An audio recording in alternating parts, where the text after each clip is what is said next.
I used to be a cop for 8 years before they moved me to special assignments. The money was better, but the jobs were darker, messier. They told me this one was high priority. A dangerous killer had been spotted hiding in a cabin deep in the Montana woods. No backup, no team, just me, my gun, and the promise of a big paycheck if I caught him or took him out. The killer's name was Thomas Grayson. His record was long, multiple murders, escaped custody more than once, completely unpredictable. I read his file before heading out. 3 months ago, he'd killed an entire family in Utah and disappeared. Nobody could find him until a hiker reported seeing someone like him near the cabin a week ago. My job was to confirm it was him and end it. The drive to the woods was long, and the further I went, the thicker the trees became. I stopped my car about a quarter mile from the cabin and walked the rest of the way. The cold was sharp, the kind that gets through your jacket and makes every little sound seem louder. My flashlight cut through the trees as I moved toward the cabin. It wasn't much to look at, small, run down, with one dim window lit by a lantern inside. I crouched behind a tree, watching for movement, but everything was still. No sound except the wind in the branches. I circled the cabin, looking for ways in and out. 1 door, 2 windows. No movement, no noise, just the glow of the lantern. Taking a deep breath, I moved to the door.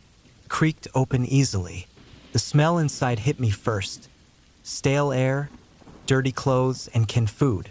The lantern sat on a shaky old table, flickering. The room was almost empty. There was a bed, a chair, and the table. But something didn't feel right. Then I saw the footprints. Muddy tracks led from the door to the bed, but they stopped there.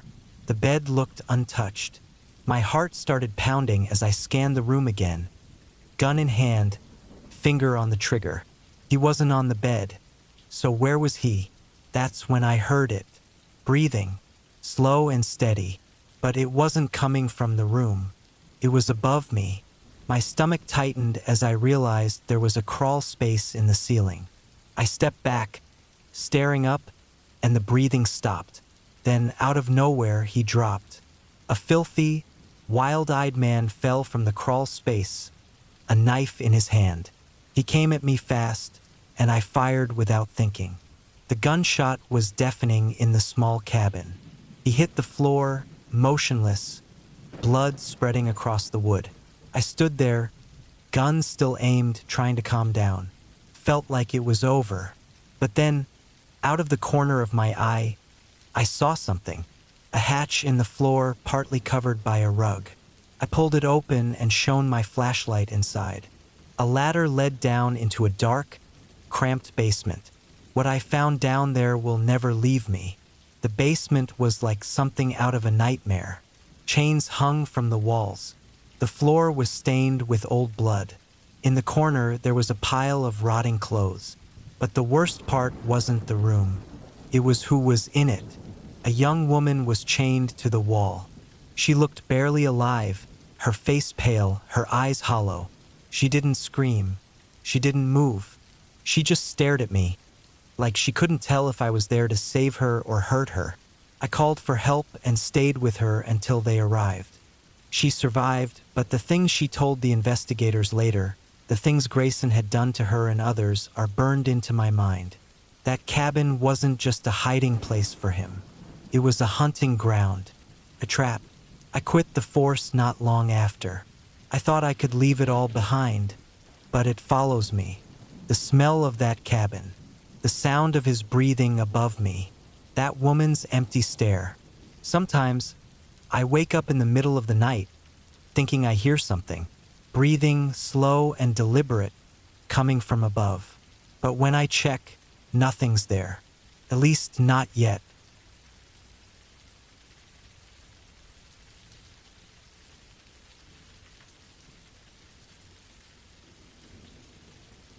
My friend Mark came up with the idea to spend the weekend at his grandma's cabin.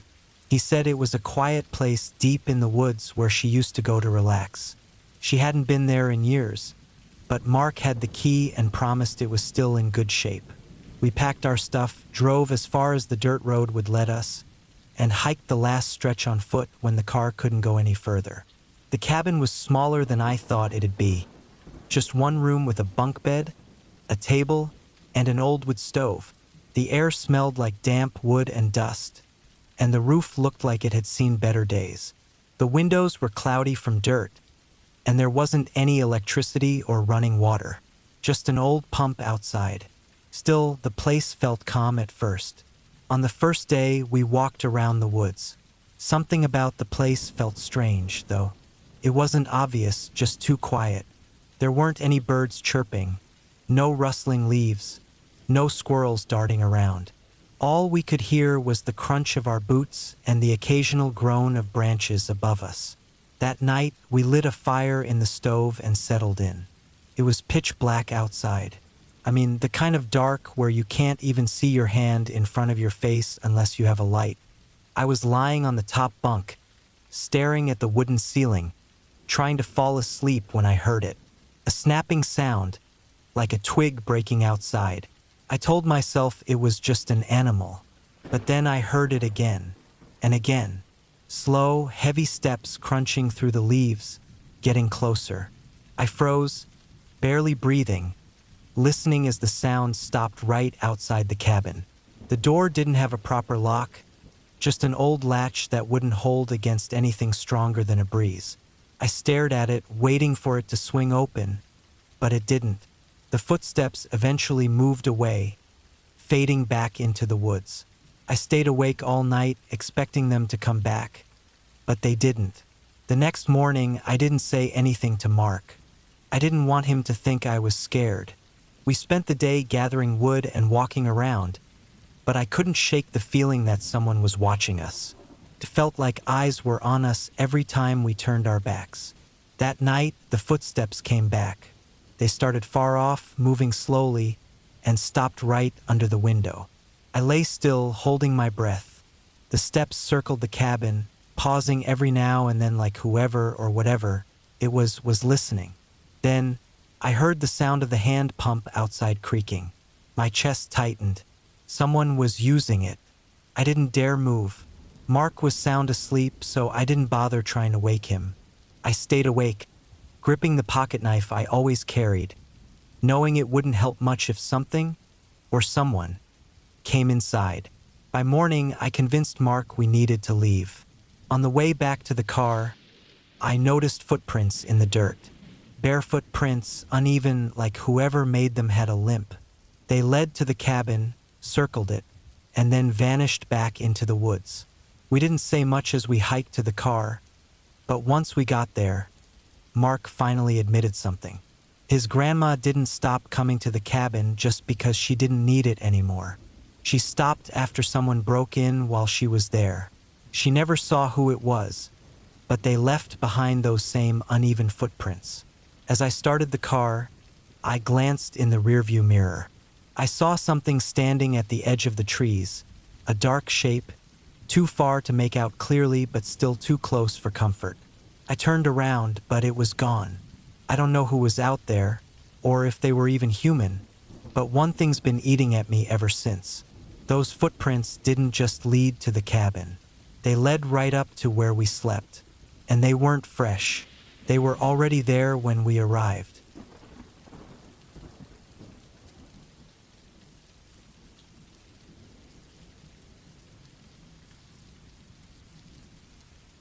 We rented a cabin deep in the woods for the weekend. Eric, my fiancé, thought it would be a good way for me to bond with his mom, Diana, before the wedding. I didn't really want to go, but I agreed to keep things smooth between us. The cabin was far from everything. No cell service, no neighbors, and the nearest town was over an hour away. It was so quiet that it felt wrong, like the silence was watching you. The first day went by without much happening.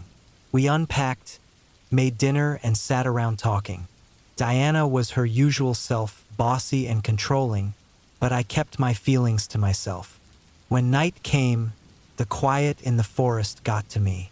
Every sound, like the wind or a branch snapping, felt louder than it should. I tried to brush it off, thinking it was just animals or my mind playing tricks on me.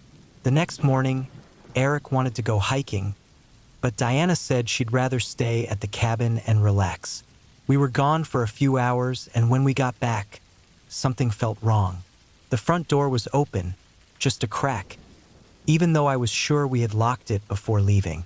Inside, Diana was sitting on the couch, staring at the wall. She didn't even turn her head when we walked in. I whispered to Eric, asking if he thought something was wrong, but he just shrugged. "She's probably tired," he said, but I didn't buy it. Diana wasn't acting like herself at all.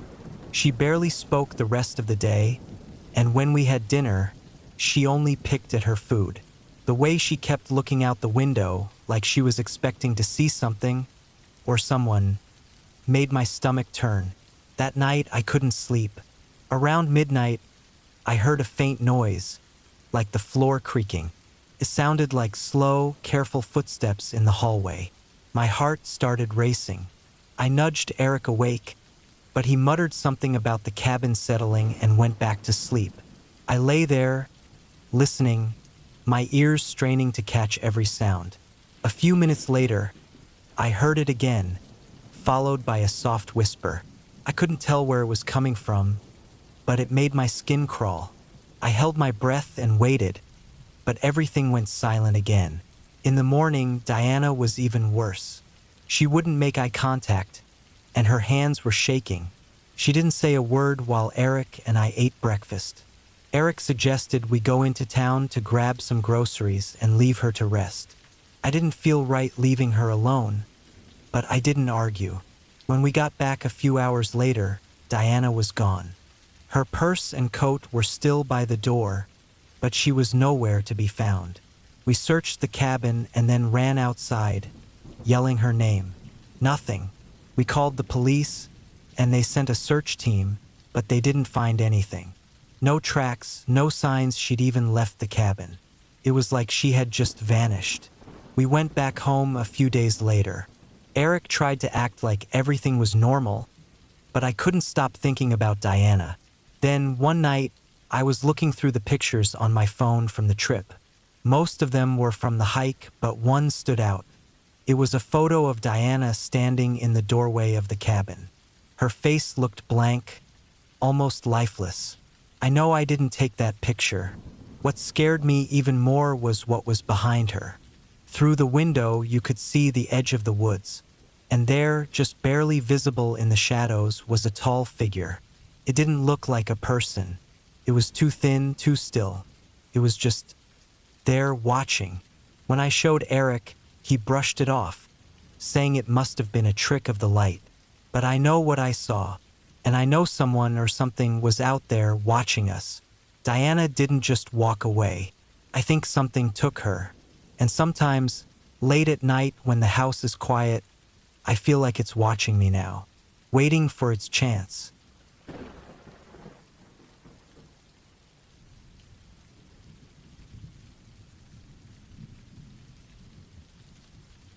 It was a quiet Tuesday when I got to the park ranger station cabin.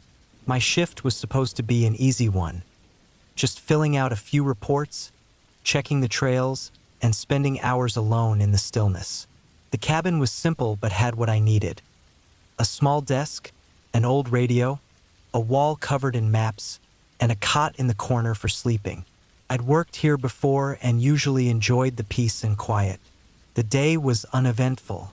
I wrote down a couple of visitor reports, noted some damage to the trails from a recent storm, and spent most of the afternoon keeping an eye on the sky. By evening, thick clouds had rolled in, and the forest outside seemed darker than usual. The wind was picking up, and every so often, it rattled the windows. Around 8 p.m., I decided to step outside and check the area.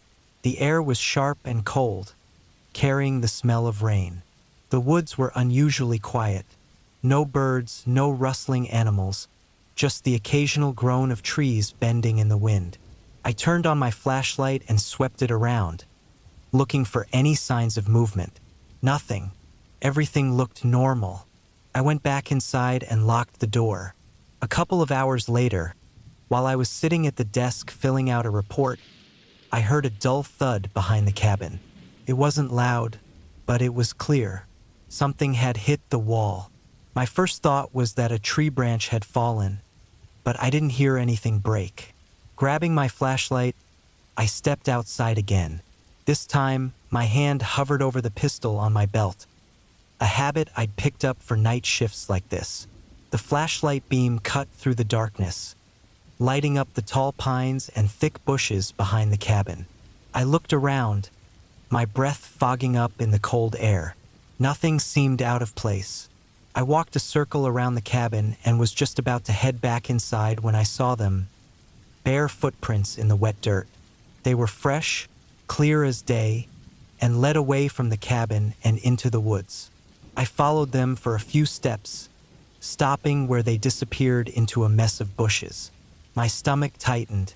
Whoever made those tracks wasn't supposed to be out here, and I couldn't figure out why they were barefoot in weather like this. Something about it felt wrong, so I turned back and headed inside. Once back in, I locked the door and checked all the windows, making sure they were secure. The radio on the desk crackled softly, and I thought about calling for help. But what would I even say? I hadn't seen anyone, just footprints. Felt like I was overreacting. The hours dragged on. The wind grew louder, and rain started falling, pattering against the roof. I tried to focus on my reports, but my ears stayed tuned to every little sound outside. Around 2 a.m., I heard it again. Another thud, this time at the front of the cabin. My heart started pounding. I grabbed the flashlight and moved toward the door as quietly as I could. I stood there listening. No footsteps, no rustling leaves, just the rain hitting the roof. Slowly, I aimed the flashlight at the window beside the door and froze. A muddy handprint smeared across the glass. It was fresh, still dripping.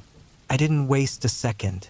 I grabbed the radio and called in a report of an intruder. Dispatch said they'd send someone, but it would take at least an hour for them to reach me. I was alone until then. That hour felt endless. I stayed near the desk, keeping the flashlight and my pistol close. Every creak of the cabin, every gust of wind, made me jump. I kept looking at the windows, but there were no more handprints, no shadows, no movement. It was like whoever or whatever was out there had vanished. When the backup finally arrived, we searched the area. The rain had washed away the footprints, and we didn't find any other signs of someone being there. I showed them the handprint on the window, but even that was starting to fade. They suggested it might have been a prank or a lost hiker, but their words didn't sit right with me. There were no cars at the trailheads that day, no campers, no signs of anyone else in the area. The nearest road was miles away. Whoever left that handprint didn't just stumble onto my cabin. They came here on purpose. I haven't gone back to that cabin since. I transferred to a different post, farther from the woods. But sometimes, late at night, I think about that night. I remember the handprint, the footprints, the heavy silence of the woods. And I can't shake the feeling that whoever was out there wasn't just passing through. They knew I was alone. They knew exactly where to find me. And maybe, just maybe, they're still out there, waiting for the next ranger who's unlucky enough to take that shift.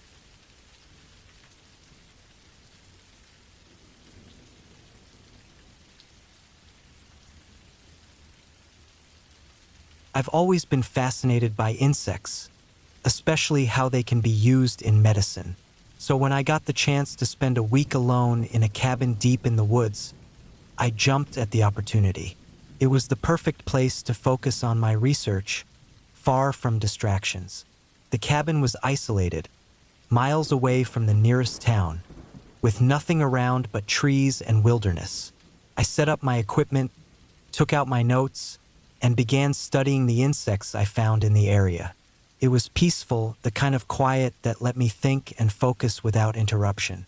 The first few days went smoothly. I spent my time collecting ants, beetles, and other bugs that might be useful for my research. But by the fourth night, something felt off. I had just finished a long day outside and was heading back to the cabin when I noticed something strange. A thick fog had rolled in, and the air smelled damp, like wet earth. As I opened the door to the cabin, I felt a chill run down my spine. The air wasn't cold, but it was thick, heavy, like it was pressing in on me. I tried to brush it off, telling myself it was just the fog, and went inside to make dinner. But as I sat down to eat, I couldn't shake the feeling that something was wrong. My skin crawled, and I felt the hair on the back of my neck stand up. I glanced out the window, but the fog had become so dense I couldn't see beyond the porch. After a few minutes, I heard something, a faint sound. At first, I thought it was just the wind, but then I realized it was something moving across the roof. It wasn't just the wind. It sounded like something, or someone, scurrying above me. The noise grew louder, closer, and I couldn't ignore it anymore. I grabbed my flashlight and went outside to see what was causing the noise. The fog was so thick, the light from my flashlight barely cut through it. I looked up at the roof, but there was nothing there. The scurrying had stopped, but the feeling of unease stayed with me. I went back inside, locked the door, and sat down, still feeling like I was being watched. I couldn't shake the sense that something was out there in the fog, waiting.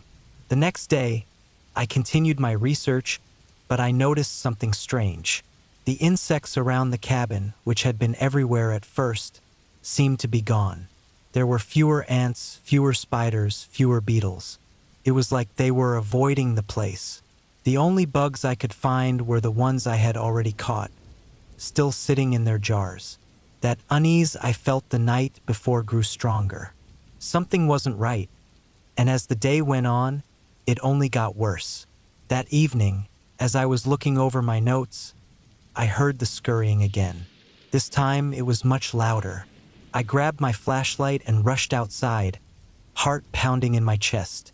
The fog had thickened even more, and the cabin was almost swallowed by it. I stood still, listening, and that's when I heard it coming from underneath the cabin. It wasn't just one or two creatures moving around. It sounded like a whole swarm, but the noise was wrong, unnatural.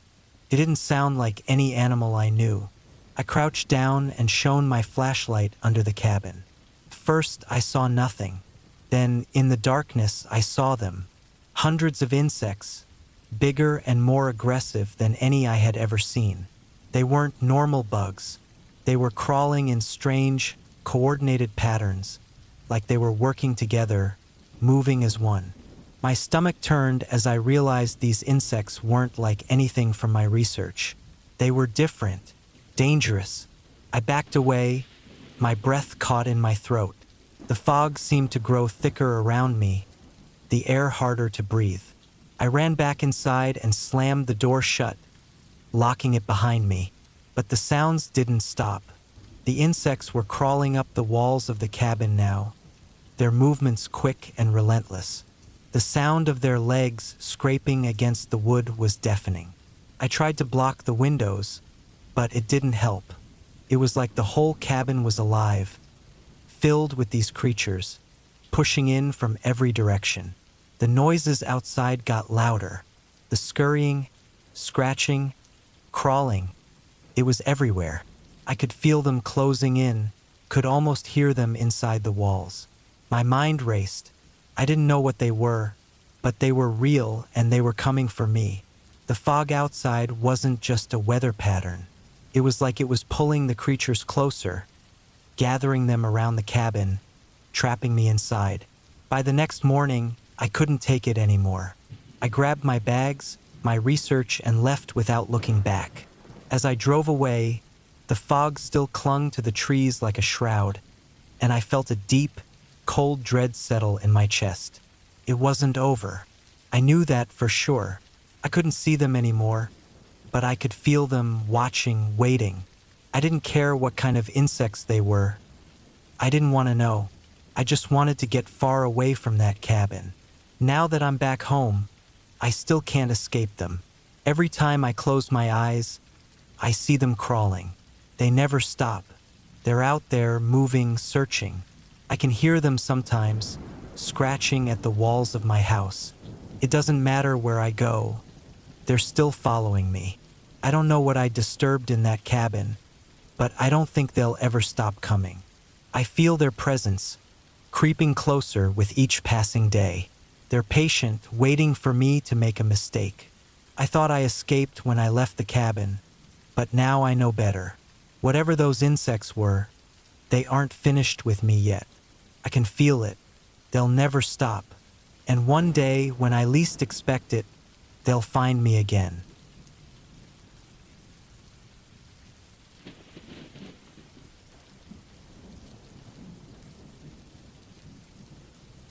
I decided to spend the weekend alone in a cabin near a small village with an old graveyard. The village was tiny, just a handful of old houses along dirt roads that twisted and turned. Hardly anyone came through, and when they did, they were in a hurry, always looking down, never making eye contact. It felt like the place had been forgotten, left behind by time. The cabin was simple, nothing fancy, but it was warm and comfortable. It had a wood stove to keep the chill off and a few windows that looked out into the woods. But what caught my attention most was the graveyard. It sat behind the cabin on a little hill, surrounded by an old, rusty iron fence. The gravestones were worn down with age, some so faded they were impossible to read. The whole place felt old and forgotten, like something people tried to forget. At first, I didn't think much of it. I came to get away from the noise of the city, to find some peace. But something about that graveyard, right behind the cabin, started to bother me. As evening fell, I couldn't shake the feeling that I was being watched. I figured it was just the quiet and being in a new place. The wind howled through the trees, and the old wood of the cabin creaked. Still, the feeling wouldn't go away. That night, I heard noises from the direction of the graveyard. At first, I thought it was just an animal, maybe a raccoon or a deer, but the sounds were too slow and too deliberate. I heard footsteps, heavy and slow, and something scraping along the ground, like something heavy was being dragged. I tried to tell myself it was just the wind or an animal moving around, but the noise didn't stop, kept getting louder, getting closer. My curiosity got the best of me. Even though everything in me told me to stay inside, I grabbed a flashlight and stepped out into the cold night. The air hit me hard, and my hands shook as I held the flashlight, its beam bouncing around as I moved toward the graveyard. The first thing I noticed was that the gate, this old rusty thing, was open. I was sure it had been closed when I got there. A cold feeling ran down my spine. I stepped forward, my feet heavy on the ground, and saw something lying near one of the gravestones. It was a shovel half buried in the dirt. My breath caught in my throat, and I felt the hairs on the back of my neck stand up.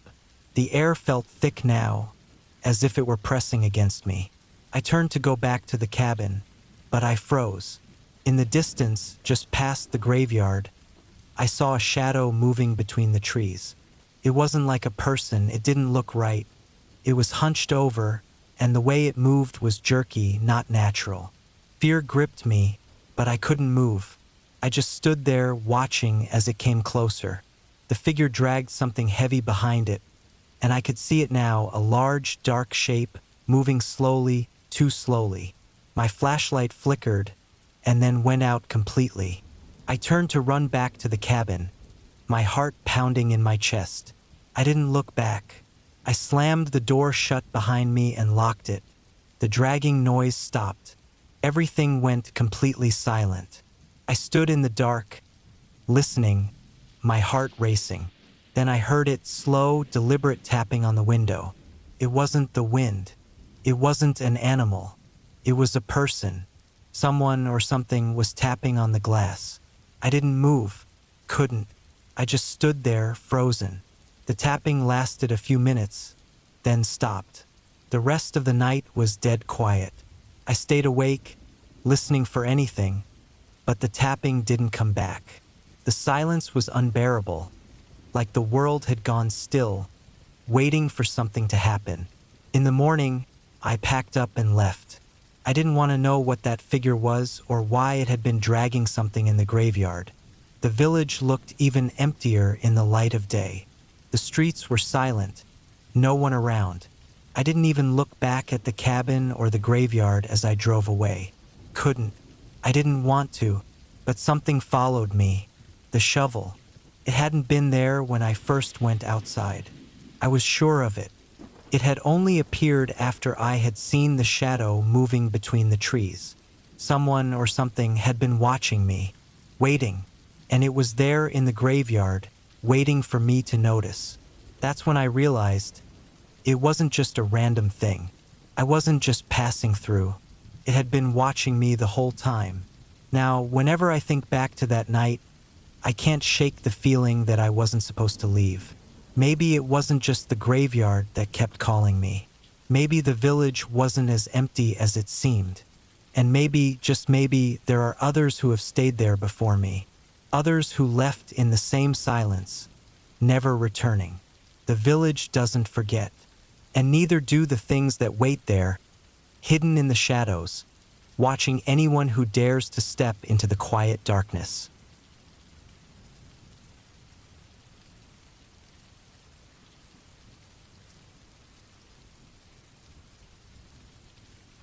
I was alone in a small, old cabin at the edge of a farm. My friends had backed out of the trip, so I decided to go alone. I needed some time to think, away from everything. The cabin was simple, with old wooden floors that creaked whenever I stepped on them, and a fireplace that barely kept the cold out. The farm was empty except for a few animals far off in the distance. It was quiet, too quiet. I spent most of the day walking around the cabin and the land surrounding it. The farm had been abandoned for years, and it was easy to tell. The barn was falling apart, and the fields were overgrown with weeds. But there was something strange about the place. Felt like I was being watched. At first, I shrugged it off, telling myself it was just the silence and isolation getting to me. That night, as the wind howled outside, I sat by the fire. The crackling sound of the logs was the only noise, but every so often, I heard something else, soft footsteps outside. I froze, listening, but when I looked out the window, there was no one there. Nothing. The footsteps stopped, and for a while everything was still. Then, the sound came back, this time closer, like someone was walking around the cabin. I couldn't ignore it anymore. I grabbed a flashlight and stepped outside. The cold night air hit me like a slap. The farm was dark, and only the light from the moon and my flashlight lit the way. I walked around the cabin, shining the beam across the ground, but there was nothing. No one. Just the wind and the trees moving. As I rounded the corner of the cabin, my flashlight caught something half buried in the dirt. It was a piece of metal, rusted and old. I knelt down and dug it out. It was a small, worn tag, like the kind you'd find on old tools or equipment. The name was still faintly visible, but the metal was so scratched and faded that I couldn't make it out. A chill ran down my spine. I stood up, feeling uneasy. The footsteps had stopped, but something still didn't feel right. I turned back toward the cabin, my boots crunching on the dry grass. That's when I saw it. A figure was standing in the doorway of the cabin. At first, I thought it was my mind playing tricks on me, but no, it was real. The figure stood there, still and silent, just a dark shape against the light from inside. My heart started to race. I thought about running, but my legs wouldn't move. I stood frozen, staring at the shape. It didn't move, didn't make a sound. It was just there, watching me. Then, after what felt like forever, the figure slowly stepped back into the shadows and disappeared. I didn't wait another second. I grabbed my things and ran to my car as fast as I could. I didn't even look back. I drove straight into town, not once glancing in the rearview mirror. The next day, I talked to a local who told me that the farm had been the site of an old family tragedy. The family had lived there years ago, but they vanished without a trace. No one knew exactly what happened, but there were rumors that one of them had gone missing under strange circumstances. People said the place was cursed, but no one dared to speak about it. After what I saw, I didn't need any more explanations. The farmhouse still sat there, alone and abandoned, just the way I left it. No one ever came back. No one ever dared. I never went back either. Some places hold onto their secrets, and this one was better left alone. I've heard stories of people who wandered too close to that cabin, hearing things that weren't there, seeing things that couldn't be explained. I don't know what I saw that night, but I'll tell you this, whatever it wasn't human. It was something else, and it's still out there, waiting. Maybe, just maybe, it's still watching from the shadows, waiting for someone else to come and find out what really happened. And if you ever find yourself at that cabin, just remember, you're never really alone. Something is always with you, just out of sight, and it never forgets.